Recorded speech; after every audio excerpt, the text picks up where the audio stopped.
raw power, rebel spirit, speed that shatters limits. These are Ford's top 10 fastest muscle cars ever built. Let's dive in. It began in 1965 with the Shelby GT350R. Born out of Carroll Shelby's relentless pursuit of speed, this wasn't just a faster Mustang, it was a purpose-built race car, sharpened and streamlined for victory.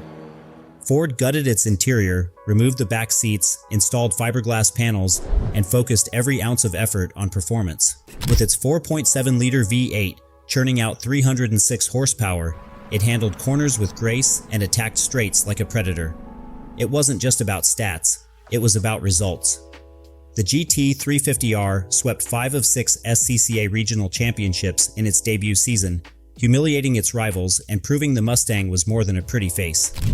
The moment it fired up, the GT350R didn't ask for respect, it demanded it. And in doing so, it laid the first stone in Ford's temple of performance. By 1968, Ford had upped the ante with the Shelby GT500KR, the king of the road.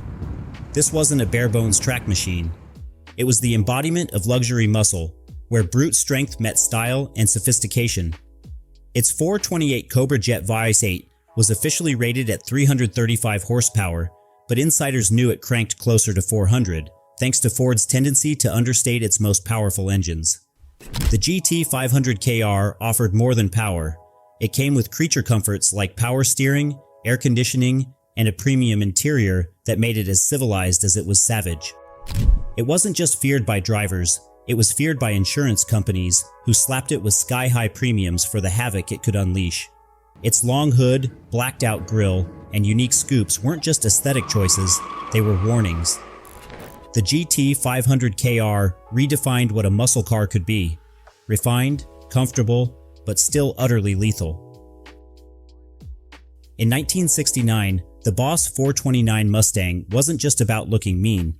It existed because Ford needed to homologate its new 429 cubic inch engine for the stock car circuit, and that meant building street-legal versions with the same nuclear heart. The Boss 429's 7.0-liter V8 produced 375 horsepower, but it wasn't just the engine that made it special. Each car was hand-assembled by CarCraft, Ford's elite performance partner, to ensure it met the demanding tolerances of racing life. The body was modified to accept the massive engine, suspension reinforced, shock towers altered.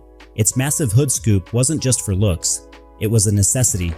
Built in limited numbers, just 1,359 units, the Boss 429 remains one of the rarest, most fearsome Mustangs ever to rumble down a street. It wasn't built to impress, it was built to dominate. By 1970, the golden age of muscle was facing threats: emissions standards, rising fuel prices, and insurance crackdowns. But Ford wasn't done yet. Enter the Torino Cobra, a fastback muscle car that refused to go quietly. Under the hood, it featured the same 429 Cobra Jet engine as the Boss, but this time officially rated at 370 horsepower, or 375 with the optional drag pack, which added oil coolers and reinforced components. With its long sloped body, massive grille, and aggressive stance, the Torino looked like it was born for the high-speed sweepers of NASCAR and the backroads of America alike. It wasn't just about power, it had endurance. With solid high-speed stability and a comfortable ride, the Torino Cobra was Ford's answer to the question, can muscle survive in a changing world? And its answer was a loud, tire-smoking yes. As American muscle faltered in the 80s and 90s, the Ford Falcon XR8 carried the torch in the Southern Hemisphere. Between 1998 and 2001, the AU Series XR8 was powered by the last of the 5.0-liter Windsor V8s, making 248 horsepower, not the often misquoted 220. This wasn't a track star or a brute, but a refined, reliable muscle sedan built for real roads and real drivers.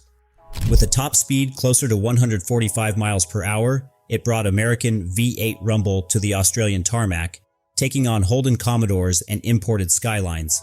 The XR8 proved Ford muscle didn't belong to one country. It was a global force, adaptable and enduring. The year 2000 brought the Mustang Cobra R, a stripped-down missile designed to do one thing: destroy lap times. Built in limited numbers, just 300 cars, it was lighter, louder, and more focused than anything Ford had produced in years. Gone were the back seats, stereo, and air conditioning. In their place was a 5.4-liter DOHC V8, pushing 385 horsepower and a chassis honed for the track. Its massive rear wing and front splitter weren't decoration. They were wind tunnel-tested components for real downforce at speed. This car wasn't about creature comfort, it was about track credibility. Against rivals like the Camaro SS and Firebird WS6, the Cobra R wasn't the most comfortable or the most common, but it was the most committed. It was a muscle car with race fuel in its veins. In 2005, Ford reached back into its history and pulled out a legend, the Ford GT. Inspired by the GT40s that beat Ferrari at Le Mans in the 1960s, the GT was no mere tribute.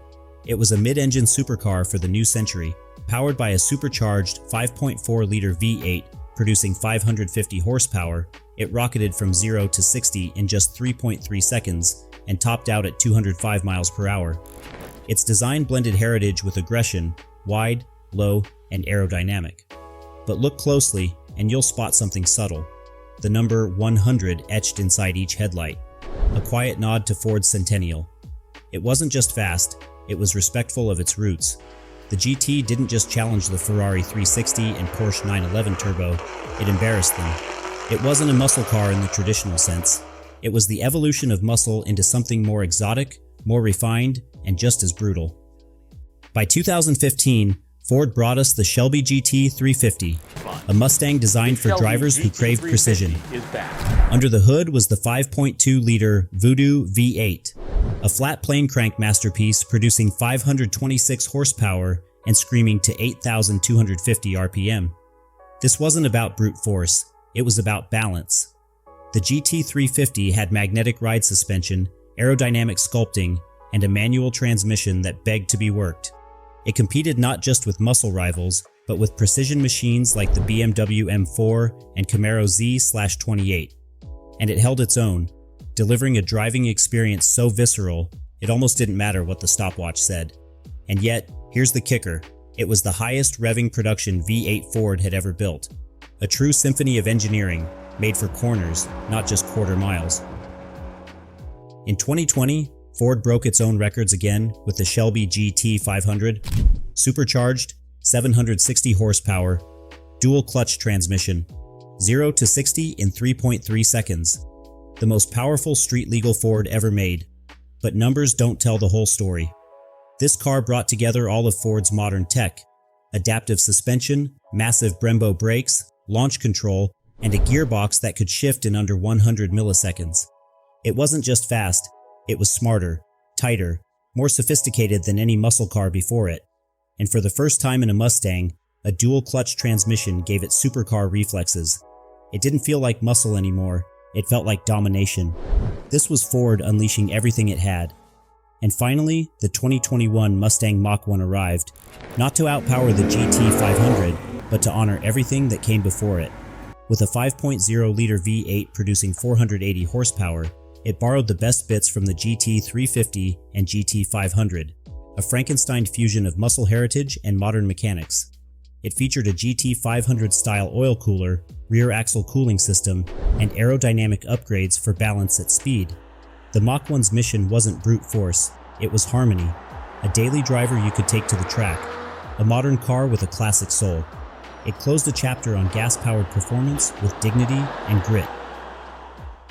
From the bare-knuckle GT350R to the thundering GT500, Ford's muscle legacy isn't just written in speed, it's etched in innovation, grit, and fearless identity. And as the road turns electric, one thing remains unchanged. That rebellious, roaring Ford DNA will never fade.